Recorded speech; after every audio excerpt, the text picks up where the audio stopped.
आदिवासी समाज है, हमारे लिए संविधान हमारे जीने मरने का चीज़ है।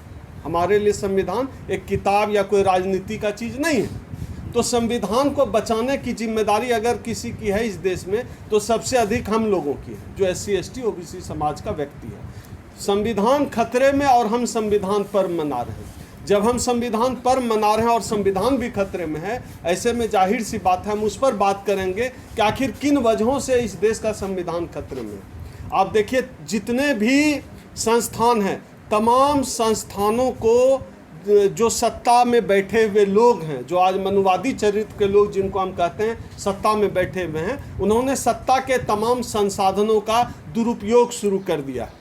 अभी सबसे जो ताज़ा उदाहरण चल रहा है वह है वोट की चोरी का मामला। आप बताइए, हमारे पास है क्या? बाबा साहब क्या दे कर गए हमें?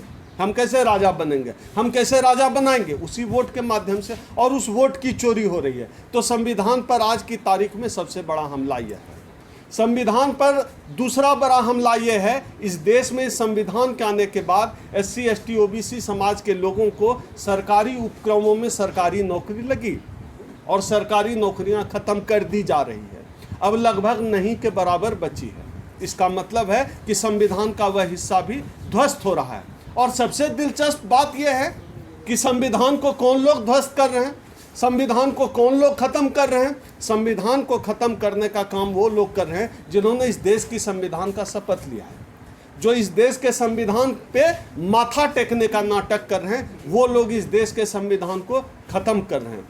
आज के समय में सकारात्मक बात यह है कि संविधान पर राजनीति भी शुरू है, राजनीति भी। और मुझे लगता है कि जिस बात पर राजनीति शुरू हो जाए, उस बात का समझिए कि आधा समाधान हो गया। विपक्ष पूरे क्रिएटिव तौर पर संविधान को बचाने के लिए प्रयासरत है। पूरे हमने देखा पिछले लोकसभा चुनाव में भी जिस तरह से विपक्ष ने पूरा जो विपक्ष का इंडिया गठबंधन है, संविधान को लेकर मुद्दा बनाया गया, संविधान को मुद्दा, पूरा चुनाव लड़ा गया। और अभी बिहार का जो है चुनाव घोषित है। आप बिहार चुनाव में भी देखिए, मसला जो है वोट की चोरी का है, कॉन्स्टिट्यूशन का मसला है, संविधान का मसला। संविधान की बात जो कोई कर रहा है, इसका मतलब है वो इस देश के SC ST OBC कम्युनिटी की बात कर रहा है, दबे लोगों की बात कर रहा है, गरीबों की बात कर रहा है, महिलाओं की बात कर रहा है। संविधान की बात करने का यह मतलब है। संविधान की बात करने का मतलब है कि बाबा साहब ने अपने बच्चों की कुर्बानी देकर जो हम सब के लिए हक अधिकार दिया, जो हम सबको जीने का गौरव दिया,